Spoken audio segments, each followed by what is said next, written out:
Jean, how are you doing? I'm fine. I just got some problems I'd like to talk to today about with Okay. you. What's on your A mind? little nervous, sorry. It's okay.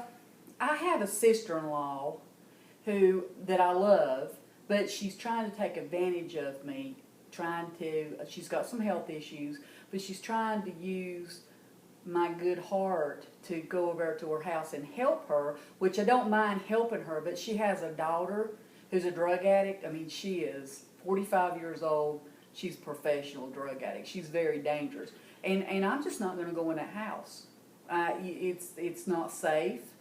She's going to have a drug bust, and I'm going to be there. And I have Kimberly, who's autistic, and if I get in trouble, I mean, I'm going to lose custody of Kimberly. Mm. And I try to tell her that, but she doesn't listen. Like Crystal, she'll say, oh, she's changed and she's doing better. She doesn't do that anymore. But it's like a month down the road, and she's got caught driving without license, or she has drugs in her car. And it's just a never-ending cycle. And I can't be involved in that. And I love her, Carol, but, you know, I told her I can't go over there, and now she's all upset and aggravated with me, and, you know, I don't know what to do. Mm. Oh, I see what you're saying. So what you're saying is you have a family member that you're close with, and that the situation has come to where you feel like your safety and of your family and your daughter has come to a question of if it's something that you want to continue that relationship with her because of the daughter. What was her name? Crystal. Crystal is continually breaking the law. That's exactly right.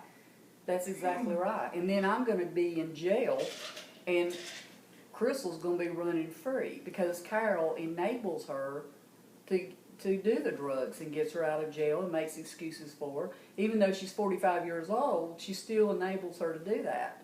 So now Carol's mad because I won't go over there. And so I've not been answering the phone when she calls because I don't want to argue with her because she does have health issues. She has a bad heart. She's got a lot of stuff wrong with her.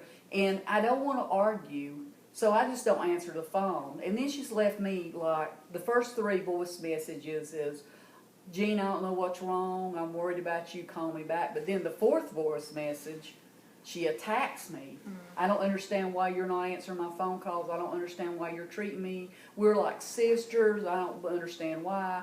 You know, trying to do the I love you, Jean, the first 3, and then the 4th one attacking. Then I got another voicemail, and then it was attacking. But I didn't respond to any of those because I do not want to argue with her and say something that I don't mean because she does have health issues. And I do love her, and she is a good person, but she just enables her daughter. And I am not going down that road. I'm just not going to do it. So I don't know what to do. Now, right, you know, she just doesn't get it. Mm-hmm. So with this relationship you have now where you don't respond to her and you don't really talk to her, is that something that you're satisfied with?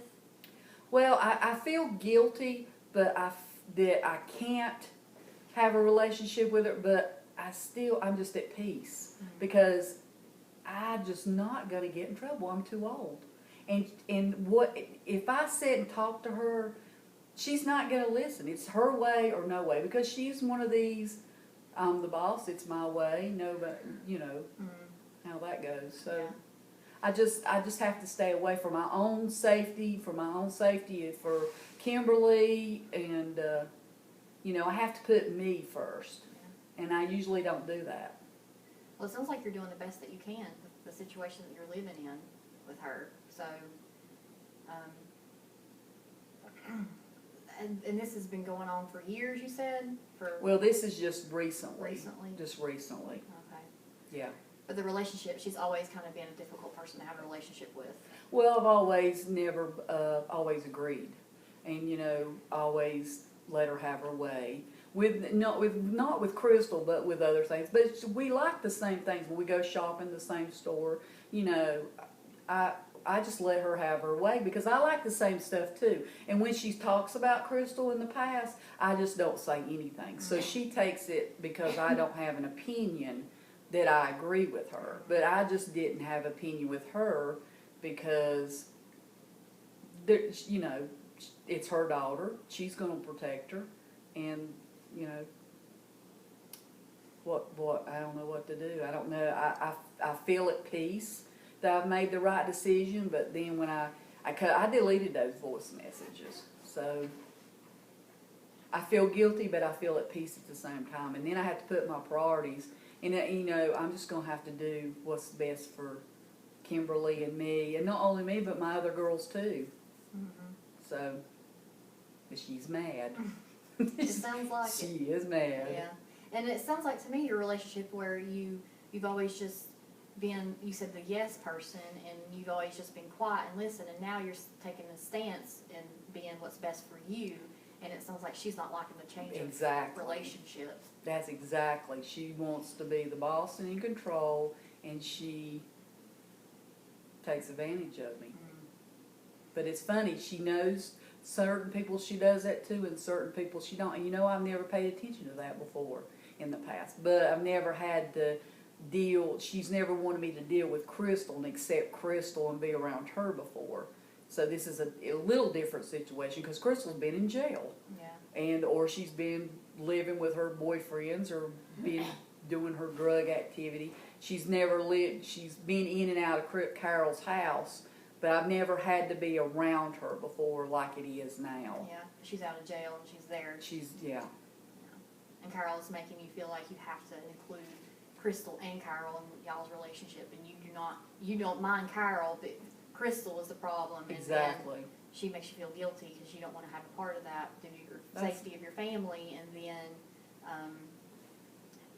she makes it difficult for you, and she doesn't understand. Yeah, that's exactly right. Yeah, I can understand how that's frustrating. Yeah, it is. It makes, I feel guilty, but I feel peace at the same time. Mm-hmm. So. Yeah, sounds like it's conflicting feelings that you Yeah. have. Yeah, it is. But, you know, I just have to go with my gut feeling of what's right. And, you know, people doesn't really like it when you don't agree with them all the time. I'm finding that out. Well, it sounds like to me that you have peace with it, and like just like you said you have peace, and Yes. there's a little guilt just because it sounds like the family that you want and the relationship that you had before, it's not there, it's not able to be there because of Crystal and the dynamic between them and her being in prison and doing drugs, and it's just not safe. So That's exactly right. it sounds like you just you have it figured out where you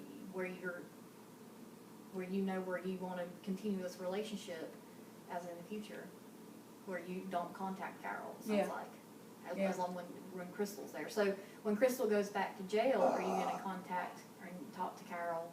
Probably. Okay. Probably. Because she'll call, or I'll see it on the computer where she's back in jail. Yeah. Yeah. Just can't go down that road. Mm-hmm. Because when she gets caught, it'd be my luck to be right there. And you tell Carol, you say, I don't want to be around Crystal. I don't want to, I don't want to go to jail. I have a responsibility of an autistic child. And does Carol seem like she understands that? No. She doesn't understand. She thinks Crystal is, when Crystal's at her house, she thinks Crystal's drug-free. Yeah. Carol's 70-some years old, but she enables her daughter, and she wants her to be drug-free so bad that she talks herself into it. Mm-hmm. It's just not. It'll be a miracle. Crystal can be drug-free if she decides she wants to be, but until that, she's not going to be. Yeah. So people do what they want to do. You can't make them. Yeah, you're right. You have good insight. I mean, it sounds like you're doing the best thing you can do. Well, I appreciate it. I just need somebody to tell that to, and kind of, let's see if I'm doing the right thing. And when you tell me my feelings back to me, then it just reassures me that, I made the right decision. Okay. Not for me, but for Kimberly and the whole family. And Well, I that's good that you appreciate feel it. that way. Well, I you're appreciate welcome. it. Thank you. Alrighty, Dean. Well, I'll see you next week, and we'll set you up an appointment, and Okay. I'll see you then. All right, that's awesome. Thank Okay, you. bye. I think it's 15 God, minutes. I was nervous. I know, I was too. Oh, it's only 10 minutes.